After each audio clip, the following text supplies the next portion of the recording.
All right. Well, Luann, thank you so much for allowing me to be here tonight and for the super kind words of introduction. As Luann said, my name is Sherry Colomb.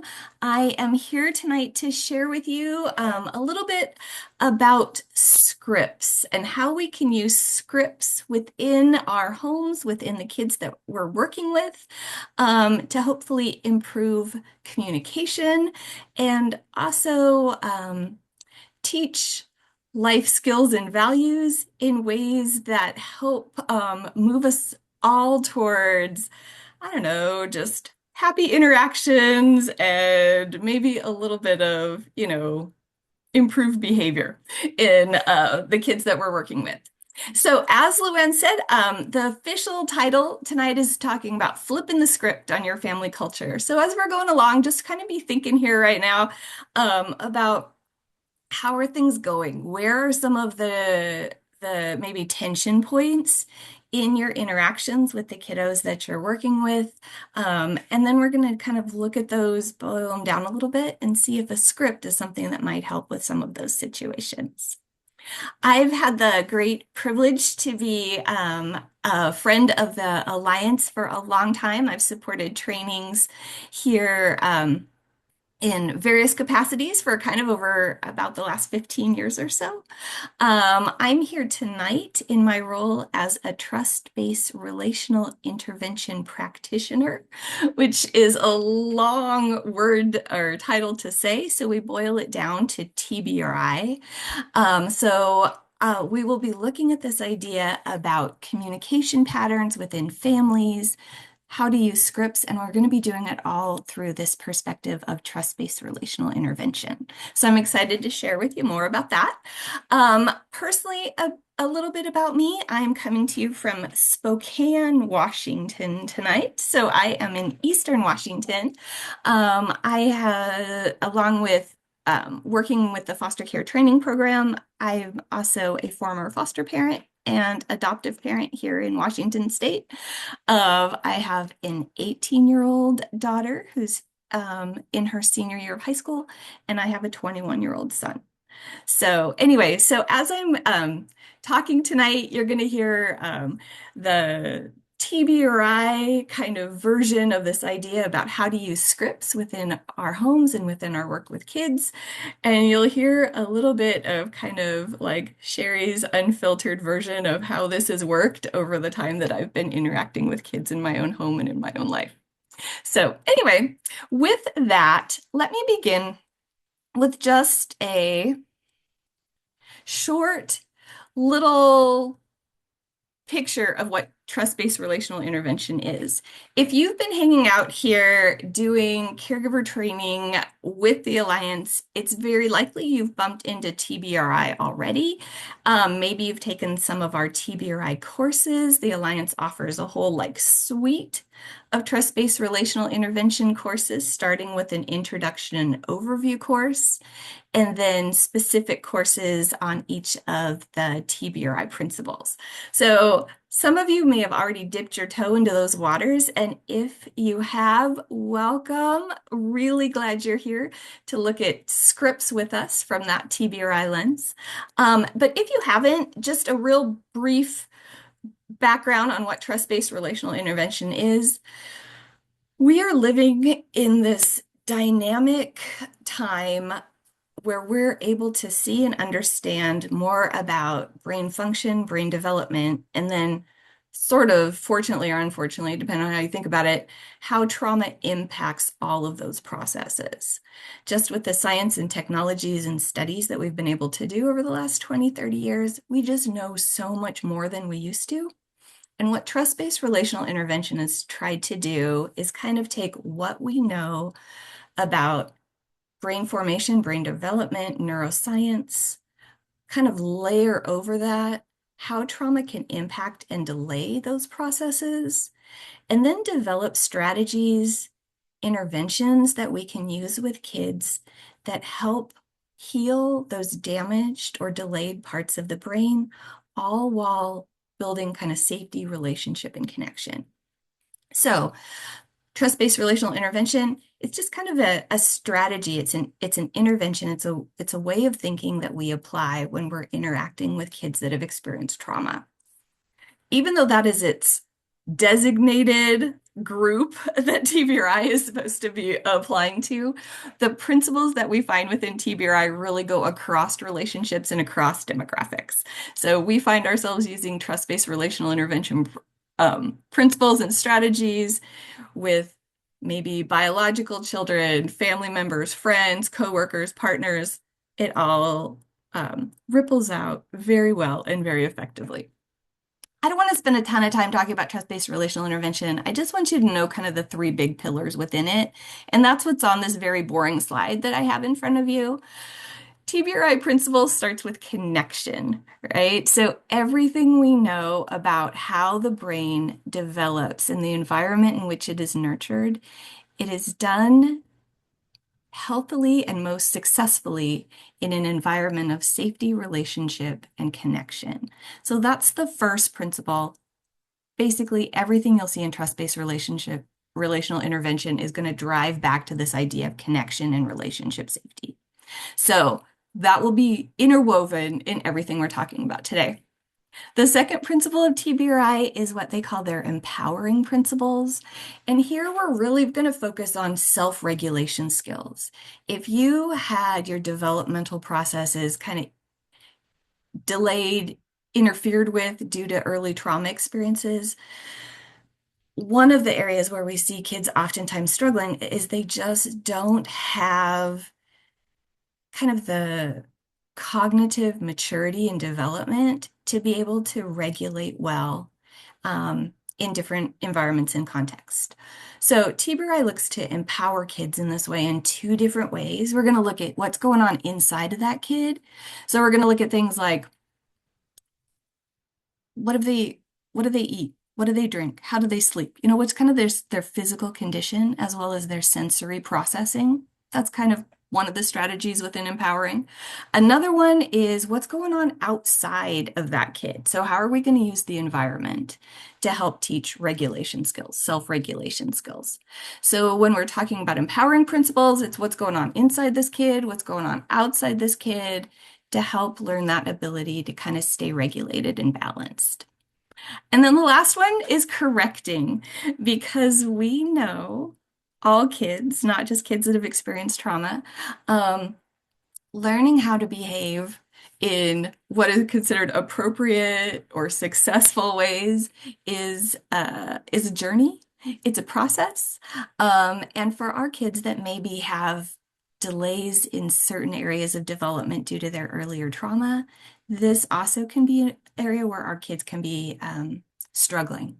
So TBRI wants to provide some ideas and tools on how can we help kids in the area of just navigating the world, right? So how can we head off behavior challenges before they occur? There's a set of proactive TBRI correcting strategies, and then also those in the moments. What's going on right now? And me as that caregiver, how do I intervene? So anyway, I said that was going to be a short little crash course in trust-based relational intervention. Wasn't maybe so short, but if that whets your appetite at all to know more, as I mentioned, the Alliance here has a whole little package of TBRI classes, and you are welcome to sign up for those anytime. The big idea that we're here to talk about tonight is this idea of using scripts. So let's just begin there. Let's just jump in and unpack that a little bit, right? It's kind of a cheesy word. So you're like, how are we going to flip the script? What do you mean by script? The founder of Trust-Based Relational Intervention is a woman named Dr. Karen Purvis. Her and a gentleman named Dr. Cross got together, and when they were developing this, what we now know as trust-based relational intervention, what they found is that because communication could be such a challenge for kids that have experienced trauma, we really needed a way to kind of break this down, simplify it, and get some shared language between the children, the caregivers that were living and working together. And scripts is how they decided to kind of one of the attempts of how to package that. So when we're talking about a script, what Dr. Purvis defined them as, it's just short phrases with big meaning. And whether you have been doing trauma-informed care in your home for a long time or not, you probably use scripts within your home. You just don't have this silly little word for them. Any little encapsulated phrase that just kind of describes what a value or expectation is in our home can be considered a script. And we'll give some examples of what those look like as we go along here in just a moment. But the idea is, again, this concept of shared language. When we are spending time with each other, communication patterns sort of fall into place, and we just kind of know what is meant by the things that are said. And that is one of the beautiful parts about families, I think, when they're functioning and healthy. Um, but for kids that are coming perhaps into our homes, right? They're being placed in out-of-home placement, they're being placed in relative care. We didn't do introductions here, so I don't have a chance to kind of know where all of you fall in our kind of child welfare world. But even if you're working with a child that's on a caseload, you're seeing in your practice, working with them as a guardian ad litem, whatever your role might be, those communication patterns that you have are kind of established. Your expectations are also sort of established.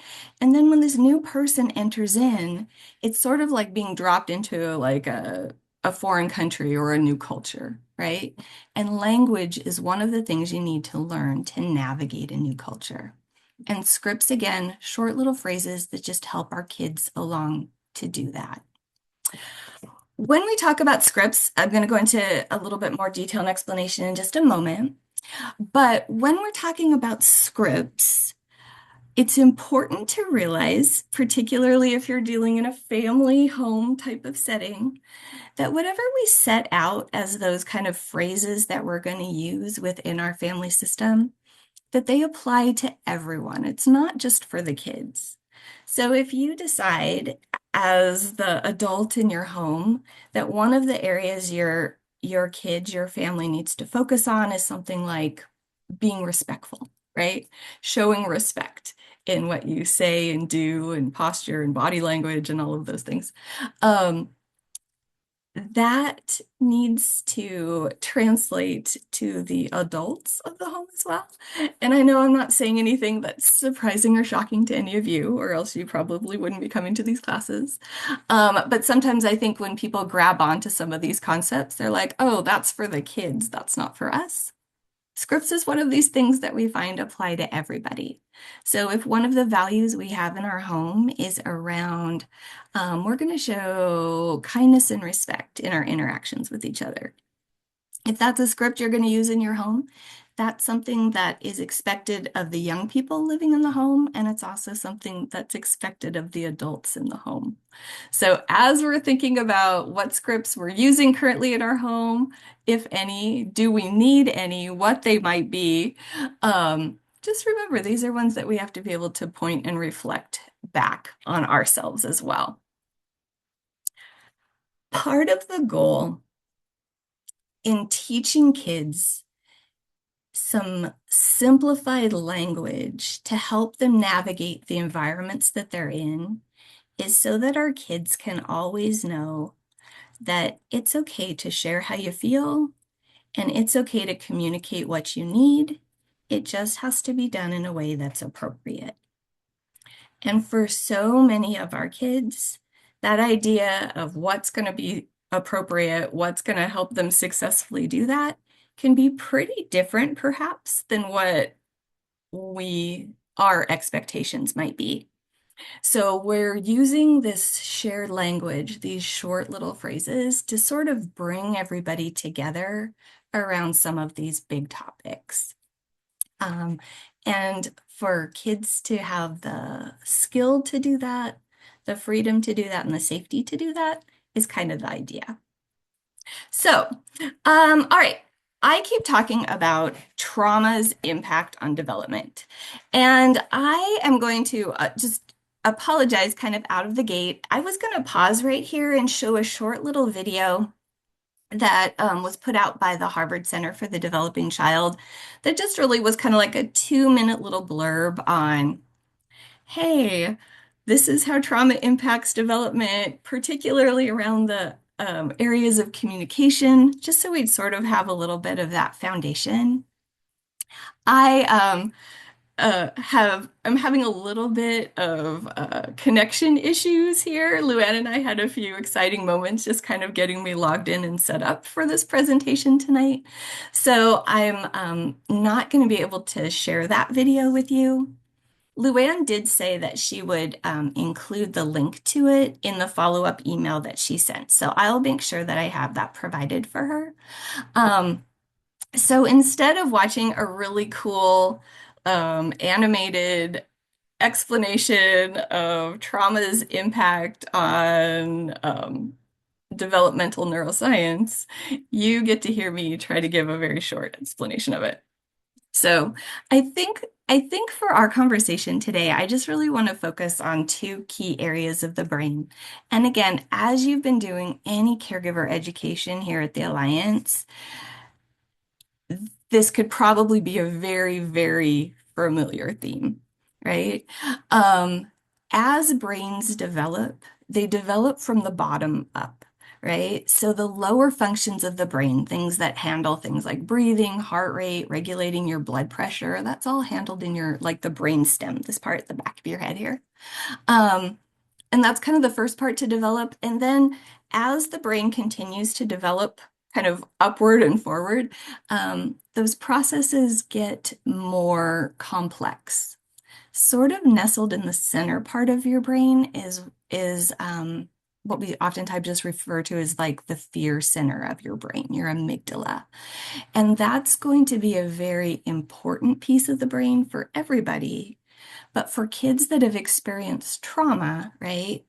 Uncool, unsafe things happening in those early stages of their development, what we find is that fear part of the brain, the part of the brain that handles things like your fight, flight, freeze responses, is going to be very overactive, over exercised, and even larger in size. I sometimes think of it as a muscle that's been like over exercised. It's been used so much.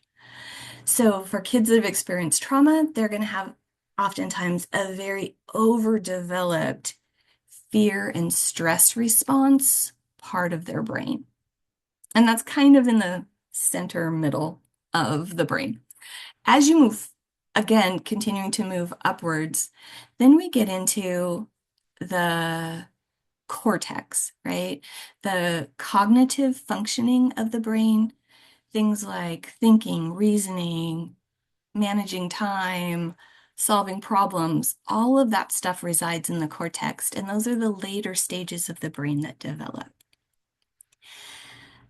The challenge that we find for the kids that we work with is that because so much of their early experiences were spent in survival, right? They were experiencing situations that were requiring their stress responses to be activated, very appropriately so. We need to be able to protect ourselves, right? And that's why that fear protection part of our brain exists. But when too much time is spent there, those upper regions, those thinking, reasoning parts of the brain just don't have the opportunity to develop in as timely of a way and as optimally, as efficiently and effectively as we would like to see. So what we're oftentimes going to see with the kids that we serve in this system, fear and protection part of their brain, that's online, that's strong, that's driving the ship a lot of the time. But that ability to kind of bump out of reaction and into thinking and reasoning, that can be underdeveloped. That's the muscle that's out of shape or has never even had a chance to kind of grow and be developed yet. So this is important when it comes to communication, right? Because communication is one of those places that is going to be perhaps negatively impacted by those early experiences that our children have been through. And so I just wanted to paint that little picture. So think about protection part of your brain, thinking reasoning part of your brain, and just to make things even more fun, the brain kind of flips off one when it flips on another, right? So if you're going along in your day and something activates the fear part of your brain, that's what's going to take over momentarily until we have the ability to calm ourselves, think through a situation, and kick ourselves back into thinking and reasoning. Um, some some people, as they try to describe this, think of it as like a light switch that you're turning on and off, right? It's like, oh, I'm in fear and protection. That means I'm shutting off thinking and reasoning, and boom, the other way. So sometimes I think it might be a little bit more like a dimmer switch at times versus a flip on and off. But anyway, that's one example that you see commonly when describing this. Um, so our kids that are activated by something in their environment, it stimulates the fear and protection part of their brain. That's what's going to take over. That's what's going to be dictating their behavior and responses, not thinking and reasoning as we would like to see. Because just because you're activated doesn't mean there's an active threat. Somebody raises a voice, somebody slams a door, a teacher calls on you in class, someone asks you to turn off your video game, whatever it is, any of those things our kids can perceive as threat because their brains are wired to do so. That elicits a response based on those early experiences where they don't have that opportunity to learn how to filter some of those protective type behaviors. And then all of a sudden, we're in a behavior situation that we just didn't see or anticipate coming. So, with that, the reason I mention it, just so as we're going into this idea of effective communication within our homes, is just so you could see, painted out, maybe in way too much detail at this point, that trauma truly does impact language development and communication skills. We see this, we know this from work that we've done, studies that we've done, trying to understand what's really going on with this group of kids that we all have the opportunity to work with. One study that I just put here so you know, like, this person that I show up and watch this webinar is just spouting all this stuff. Where does it come from? I wanted to at least cite one source to back up this idea of language delays for kids of trauma.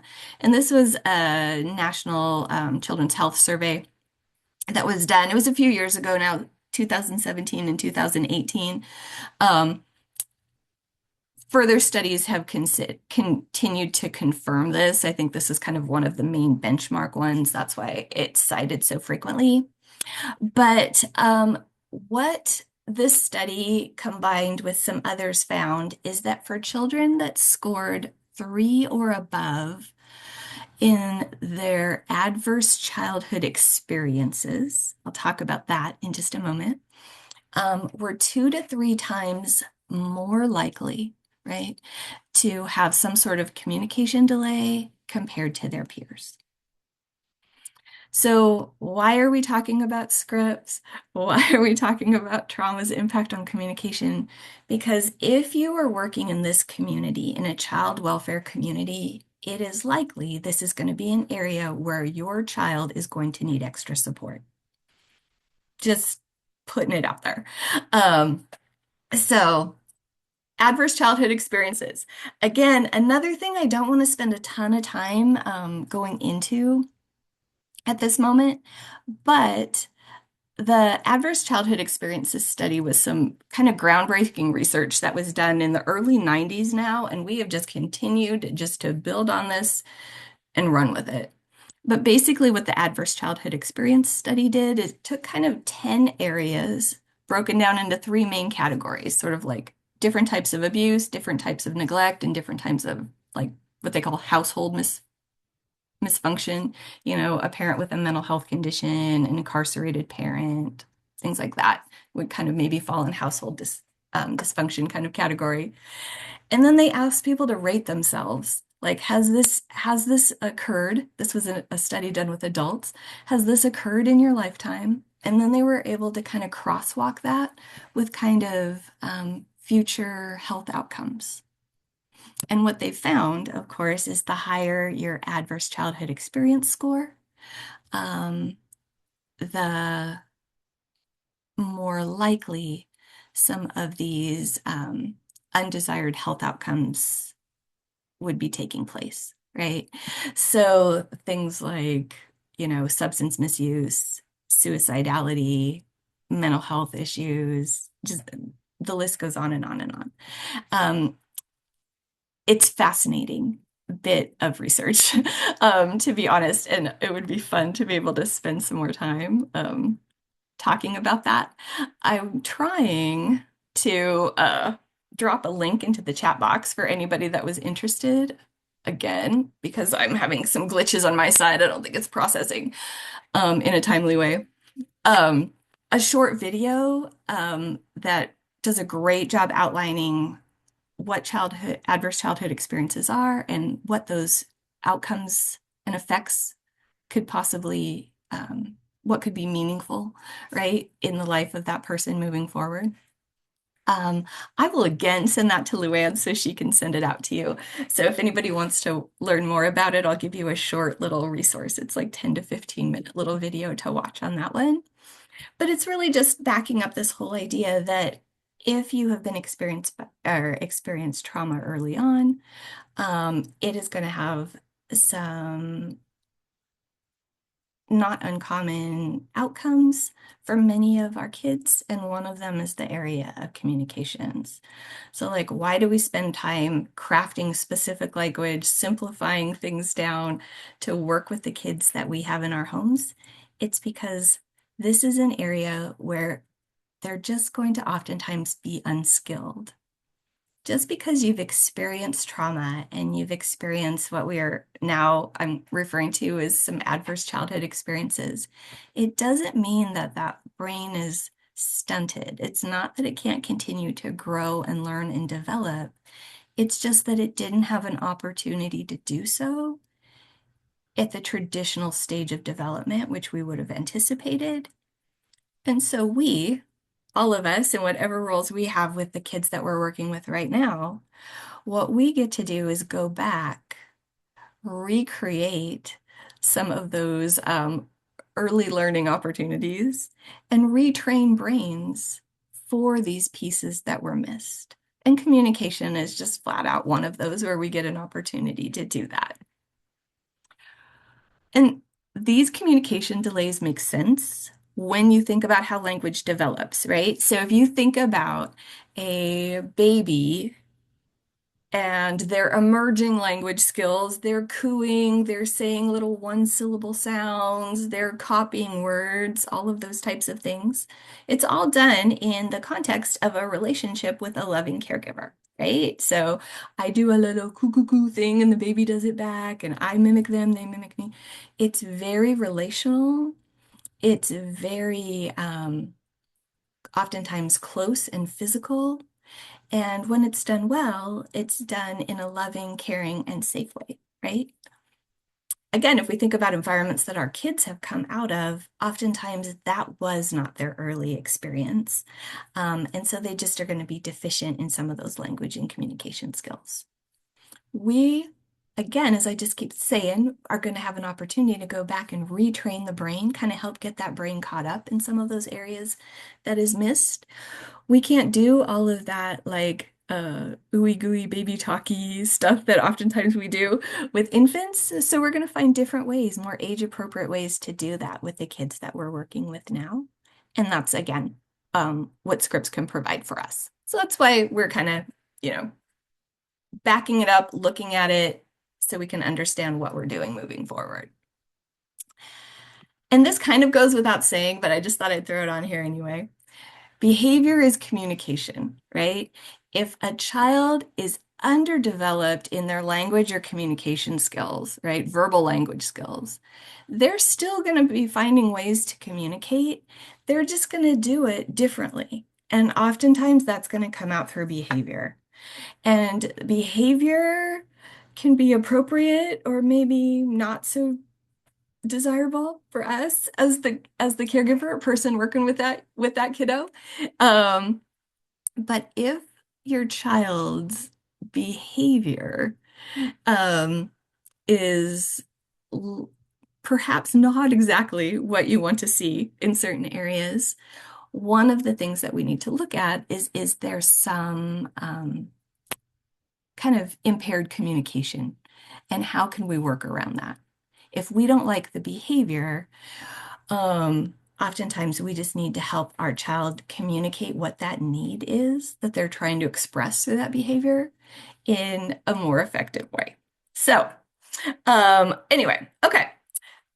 With that, let's just pause for a second, think, how are things going? What's going on with you and the kids that you're working with? Again, I'm guessing we have some foster parents here, maybe some relative caregivers here, maybe people from other areas and avenues within child welfare. But it doesn't really matter the context in which you're working with kids.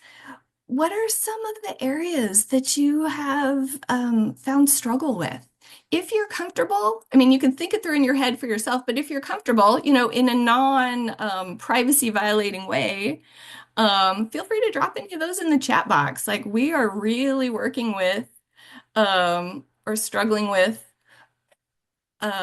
kids using inappropriate language in the home. We're struggling with school refusal. We're struggling with defiance.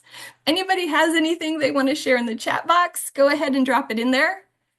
After a very long delay, the adverse childhood experience video that I was trying to post for you all finally posted. So if anybody wants that, bookmark it and go back to it later. It finally showed up for you.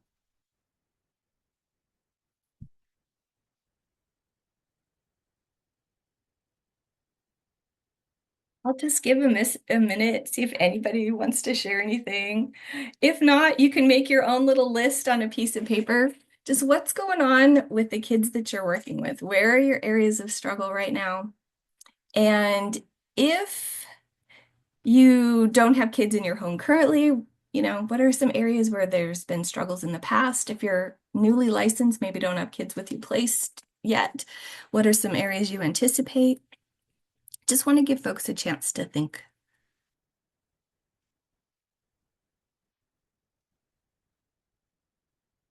Talking to a lot of families right now that are really struggling with school-related issues, whether your kids are school age or not, will obviously impact if that's your world.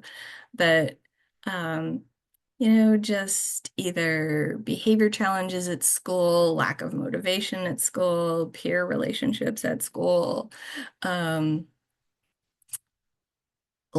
just won't do the work, disrespect to teachers, all to refusing to get out of bed in the morning. Lots of school related things I'm hearing these days. So as we're thinking about this, when you're looking at the areas of struggle, right? I can't come here and say, come and hear Sherry's little talk on scripts, say these magic words, and all of these things are going to magically go poof and disappear. If I had that magic bullet, I would most certainly share it with you. I just think that as we're working with kids, as we can take some of these kind of trauma-informed strategies, boil it down into simple little steps or increments that work for us as a caregiver, right? Something that's manageable that I can try and implement and see if it takes a behavior that's maybe like this big, maybe down to this big. And then as I continue to use it and tweak it and perfect it, maybe to this big. So scripts is one of those things that where the change sometimes comes over time.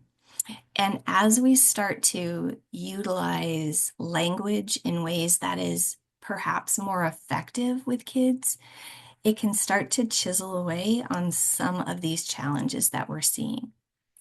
And if you're trying to decide, I don't even know what you mean by scripts, I don't even know where to start, the place I always suggest people to start is where's your greatest challenge right now? Where's your greatest area of struggle as the caregiver, as the adult interacting with this particular youth? What's driving you the most crazy? What's making you the most furious, frustrated, whatever word you want to put in there? And see, is there a, an expectation, a value, an intention that I could start to craft a script around, right? If you have that kid in your home that is just cryy and whiny and it's just getting on your last nerve because everything is kind of that fussy, complainy kind of tone of voice, um, maybe you need a script around that, right? If you have kids that are struggling with compliance, really, um, being defiant, disobedient, disrespectful, probably all of that rolled in there. Maybe you need to develop some sort of script um, about kind of follow through, like doing what you're told, but saying that in a different way, right? So it starts with kind of figuring out like what's the heart of the issue and then building your language out from that. So let me give you some examples. I keep talking about scripts, but I haven't really given you a whole lot to look at with them. These are just some, right? There is a limitless list of these. And the beauty I find of using scripts is that you get to have a lot of flexibility and creativity in how you use them and how you tool this language. So I'm imagining most of you are off camera, so I can't see your faces, but as you're reading this little list right here, I would imagine people are kind of like groaning and rolling their eyes. Like, this sounds cheesy, this is stupid, this would never work with the kids in my home. What am I doing? This isn't going to be helpful at all. These phrases that I have here on the screen in front of you, they might not be, right? This might not be the right language. It might not be the right script for you, but maybe it can springboard your thinking into how you would craft your own language around a particular topic, right? So just because you don't like perhaps the sound, the tone, the language choice of these script examples that I put up there, and I just gleaned a few out of a couple books that are put out by Dr. Karen Purvis. Um, that's fine. That's absolutely fine. But hang in there with me. Don't give up on the concept altogether. Because what you'll find is if you can figure out again a way to say what you need to say in a short few words that like works for you, works for your own communication style, and you think would land somewhat acceptably with the kids that you're working with, it's worth taking it out for a spin and seeing how it goes, right? Um, we haven't really talked a lot about age of kids yet. I probably should have made a little bit better lead in with that as I'm thinking back on it. But really, we find that scripts is something that works with kids of all ages. We just have to change up the language a little bit depending on where that kid is at. It could be where they're at with their chronological age, right? I'm going to talk differently to the 4-year-old that we were just kind of talking about in the chat box to a, 17-year-old. How that language lands is probably going to need to be somewhat different. And yet, at the same time, one of these um, area things about trauma and development that we know is that trauma does tend to just have an overall kind of developmental slowdown for kids. So for our kids that are one particular age chronologically, we oftentimes see them presenting in different developmental domains much younger. So if there's a 10-year-old in your home, it's not uncommon that that kid's going to be rolling through life, kind of processing the world, oftentimes a bit younger. A lot of studies show it can be even up to half of a child's chronological age. So that 10-year-old could really be in certain areas of development processing more like a 5 or 6-year-old. And that can also be language. So just because a child is a certain age, um, just, take it kid by kid because sometimes younger, more simplified language still works for our kids, even if it might appear that they're too old for that. So just to throw that piece in there. So identify where your problem areas are. Is there some sort of kind of value that we need to communicate and get us all on the same page about that? And can I figure out a short, simple way to say it? These are just some of them. Like I said, use your words, gentle and kind. A lot about respect. A lot of families are, kindness and respect is going to be one of the scripts in our home, right? Or gentleness and respect. You hear all kinds of different things. Um, One of the scripts we used in our home a lot when my kids were younger, when I was having younger kids placed in my home, was around kind of this idea of compliance. When you were given a direction, I would talk about how, okay, and now we need to do this. We need to do it the first time the fast way. So first time fast way was a script in our house, not to put pressure on kids, as I said it out loud right there. It sounds a little bit like rush, rush all the time, but it really was more in um, cueing kids to listen the first time they were told instead of those 3 or 4 reminders, and that some immediate action was needing to be taken at that point. Not everything, do I tell a kid, needs immediate action, but sometimes it does. And that was the way I would do it. Like, hey, the school bus is coming. You need to get your shoes and backpack. First time fast way, let's get on it, kind of a thing. And so that would just be one of the little communication phrases that we used. Uh, I particularly seem to have kids in my home that were like never out of first gear. I don't know if you have those kids. Sometimes I have kids that are never out of like, overdrive. That kid can live in our world as well. But man, I had some of those little slowy pokey ones that just were always just at like the turtles crawl through life. So how to kind of accelerate without creating fear and pressure was kind of the goal behind that one. Might not work for you, might not work for your kids, but that's again where I say where you kind of just take it and you craft it to meet the needs that you might have in your home. Teens also respond to these kind of like short little phrases. Sometimes we don't want to overuse it or make it too cheesy, but a lot of times our older kids don't want a lot of words from us.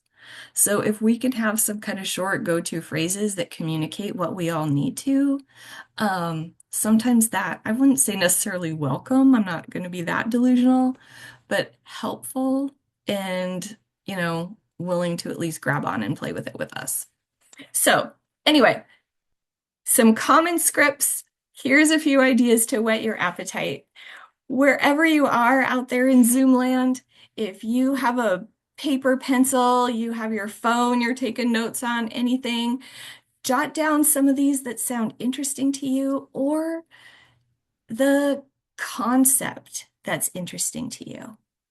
If you have a kid that really struggles being told no, maybe some sort of script around learning how to accept when no just needs to be the answer could really be something to consider incorporating. You don't have to say accept, you need to accept no as your script. You can rephrase it, but that's the concept. So figure out what concepts you need and start to craft some language around it. And then once you've figured that out for yourself, right? We're starting with us, always starting with us. then we just have to teach it, right? Language is a learned skill. So if we're teaching a, a language concept, right, a value, we need to communicate that with our kids and not just assume that they know it. Again, remember that disconnect sometimes between where kids are at with their cognitive and communication processing. So, even if it seems oversimplified, even if you feel like you're backing it up too much, just take the time to kind of explain it and teach it. You want to, of course, do this at that 2.2 seconds of time where everything is calm in your house and you're not in the middle of some kind of behavior flare-up around this topic. Um, but at a moment where everything is kind of rolling as good as it can get, that's when you're going to want to introduce this. Like, hey, I just noticed we're getting in a lot of arguments when it's time to get ready and get on the bus in the morning. I was wondering if maybe if I was able to say this, if that would help remind you, right? What you need to do. And then expect some back and forth with that. We're doing like a kind of a communication problem solving sort of conversation at this point with this kid. Expect some feedback on it. And then as you guys are kind of getting closer, like, okay, when I say this, this is what I mean, and this is what I'll need to see, right? However you want to communicate that. And then provide opportunities to practice, whether it's just giving you an example, right? For kids, again, particularly mostly younger kids, even kind of role playing this stuff, acting this out. I know it sounds cheesy. Again, I know people are probably rolling their eyes at me as I even say it, but can be super effective, right? Okay, let's practice the bus is coming. I'm going to say, all right, first time fastaway, what do you need to do to get ready for the bus? Right? And then they go zip, zip, grab their stuff. We cheer, we high five, we do whatever, celebrate. All right, can we try that again tomorrow? All right. Again, I'm making it sound oversimplified. I know that. It's not going to roll that easy, and that's smooth, but that communication followed up with practice is going to build that muscle memory for that brain to start to learn these patterns, what these terms mean, when they're expected to be used, and it's done at kind of a low stress time when, there isn't a bunch of pressure on the outcome of that moment. Um, some of your kids will play along with your practice, some of them won't, right? But at least begin by communicating the script. Make it fun and playful in whatever ways you can, and then teach it. Um, One example I would have for, I mentioned a minute ago, this whole idea of helping kids to accept no. And maybe you have that kid. You probably do or you would know if you do. That kid where like anything that isn't going exactly their way is a cause for some fairly significant like behavior dysregulation, right? Being told to put down their video game and come to dinner, being told to uh, put your pajamas on and go to bed, anything like that, anything that they're being asked to do that maybe isn't right in line with what they think. Sometimes they just have to fall in line with what needs to happen next. And that can be really hard. Um, so to find ways to practice those sort of things with kids in low pressure moments and make it fun and silly, again, sounds kind of ridiculous and my kid would never go for it. But some of this stuff you just have to take out for a spin and see kind of how it rolls. And if it doesn't work the first time, then you tweak it and try it again. I know accepting no was one of the concepts I've had to work on pretty specifically with multiple kids that I've had through my home. And some of the practice that we would do on that would just be silly. Like, just the whole idea that sometimes I'm going to have to say no and it's going to be hard. But I want you to remember all the times I'm going to say yes as many times as I can. But when I say no, that I'm going to need you to kind of stop what you're doing and fall in line with what I've said, right? Um, but I would practice it in silly ways, like, okay, I want you to ask, I'm going to give you something to ask me for, and then I'm going to say no. So I want you to ask me if you can go take a nap right now.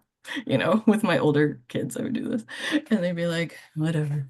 Sherry, can I take a nap right now? And I'm like, no, I'm sorry. You may not take a nap right now. I need you to go and watch TV for a half hour. Like I would just make something goofy up out of it.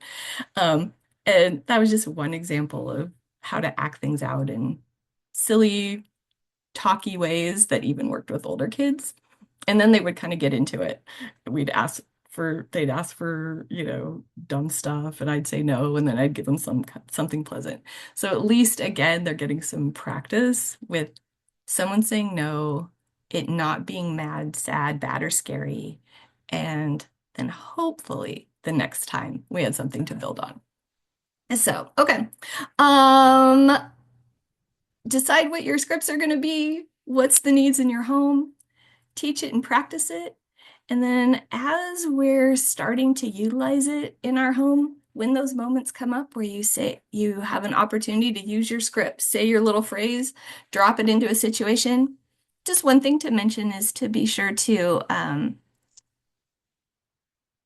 watch the manner in which you are speaking your scripts and living your scripts out with the kids in your home, right? So this whole watch your tone thing, that's for us as the caregiver, not the kids that we're working with. You might have a whole script about kids' disrespectful tones. You can create a script around that if that's where your kids are struggling. But as we're communicating with our kids on any topic, hopefully, but scripts for our particular conversation tonight, um, it's just important to know that scripts are used to remind kids positive behavior, not to admonish negative behavior. That's not the intention of them. So how that script is developed or delivered is going to become very important. So we want to use, you know, warm tone of voice, unthreatening tone of voice, relaxed, open kind of facial expressions, right? If you're teaching about respect, and being like, gentleness and respect, that's not communicating the appropriate tone for what we're trying to accomplish there. We've all done it, right? But as we're using these, this is something that's done in a kind of a positive frame, not a negative disciplining type of frame, right? And the key component of all of this is for our child to learn, right? We're retraining that brain, we're teaching new pathways, and we're teaching appropriate behavior as we're cueing them through these scripts. And if a child is reacting in those moments with any type of fear, if our reaction is, or our tone as we're communicating our script is eliciting fear in our children, then they're not in a place where they're going to learn. Remember that protection part of our brain that's overactivated. Our kids can be very, very sensitive to that. So anyway, so that's just a little commercial plug for us. And then as you start to utilize these in your home, as you're using your scripts in your home, even as you're practicing with kids prior to maybe using them in the moment, where you see success, make sure you call that out. It doesn't have to make a big deal about it. Sometimes kids sometimes don't love that either. But just, hey, great job using respect right there. I really appreciated that. Hey, great job using gentle hands right there. I saw that. I wanted you to know I saw that. Thanks a lot. That really helped. Good job accepting no. I bet that was really hard not to argue and fight back right there. Good job. Like any of those sort of things, however you want to praise it, just let them know you see the work that they're doing and that when we all come together around this language, it's noticed, it's appreciated, and it's celebrated, and hopefully that'll encourage us to see more. So, all right. I've got just one last little concept I wanted to throw out here for you as we're talking about this idea of using scripts in our home is around this concept of respect. Um, when we talk about scripts kind of across the board, one of the areas that oftentimes pops up where people are like, respect is an area that's struggling in our home, and so we need a script about it. That's great to identify that and begin to figure out, what kind of language you want to use for that. But um, respect is kind of a loaded term. And I just thought if, as we're sitting here together as a group tonight, I just wanted to invite us to take a moment and just sort of reflect, okay, when I'm talking about respect, particularly respect from children, respectful behavior from children that I'm working with or children in my home, what do I really mean by that? We all know that respect is super important. If there's a respectful kid out there in the world, however you want to define that, that kid oftentimes has some pretty good possibility of going on to be successful in other areas of life.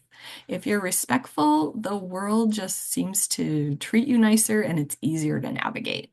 So this is an important skill for our kids to learn, but it's also something for us to kind of, as we're teaching it to kids, to kind of really know for ourselves, what do we mean? What do we embody in this concept? What does respect look like to you?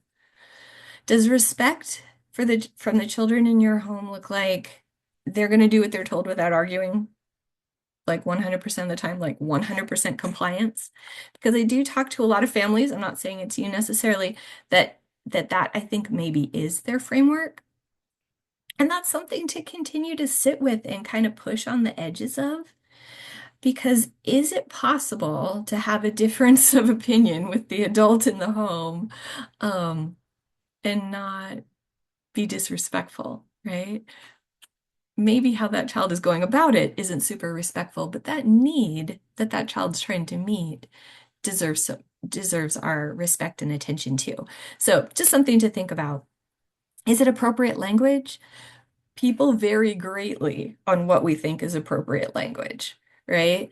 Um, and your child that's in your home might have come from a home with extremely different communication patterns in the area of what is considered appropriate language and not, right? So a child could be speaking in ways that they're accustomed to that you're interpreting in a more personal and disrespectful way than it might be intended by that child. And they wouldn't know the difference, right? Because they're just speaking out of what they've come out of. For some of us, I think growing up, respect might have had an element of fear in it for the adults that perhaps were in our lives. So, where do you sit right now with this whole idea of respect? Is there kind of this thought or expectation that maybe there's a little respect me or else sort of a feeling in it?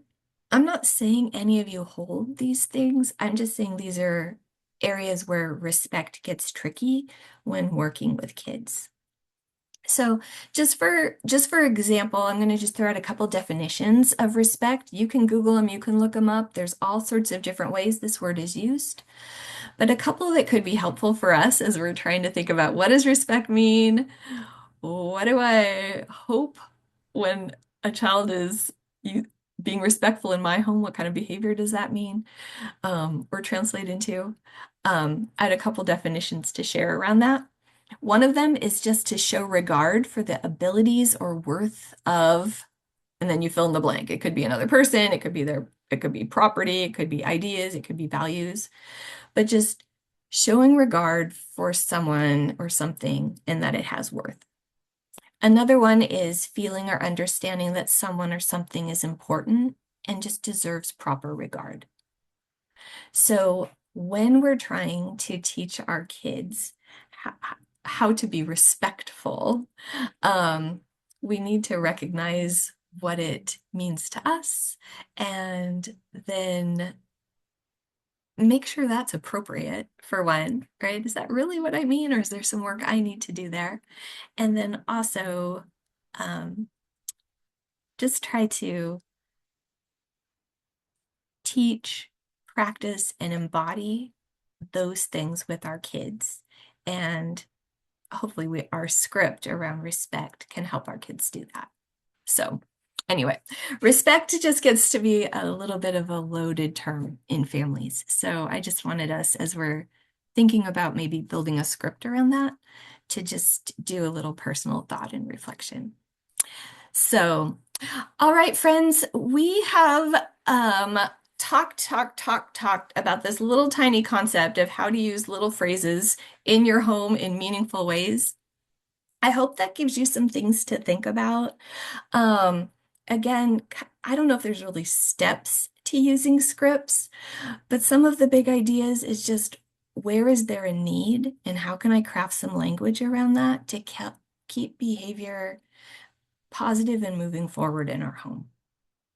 And then put some language to it. If you've got kids that want to help you come up with language around that, that can be super helpful too. Um, Teach and practice what that looks like, what that's tangibly going to look like in your home. And then as you're using it, watch how you're presenting your scripts, both in your tone, and then also be sure you're rewarding kids with just recognition for the success that they have in joining into this shared value of our home that we're communicating through these scripts that we've talked about. As you go along, your scripts will change. It's not like these are the scripts we use in our family. You write them on the fridge and they stay there forever. They might, right? They might. You don't even have to write them down. These aren't necessarily rules for the home. Sometimes they overlap those. Um, but you'll find they kind of morph and change over time. Sometimes you won't need them anymore, right? It's like we've kind of got this figured out as a family, so we don't have to continue to kind of tangibly teach through scripts these kind of values, shared values of living in this home. Sometimes the need for it goes away, and then your language can kind of relax and you don't have to be so deliberate about it. And then, as I mentioned, sometimes your kids grow up and then you just change things based on kind of what their needs and what their kind of language patterns are at that time. One of our caregiver trainers here at the Alliance, a lady named Stephanie Rodriguez, if you've ever had a chance to take classes with her, she's also a trust-based relational intervention practitioner. She talks about one script that she used with her teens. She had kids in kind of that early adolescent age that were experimenting with kind of using profanity in the home and trying to figure out like how far can I push that before, something's going to happen.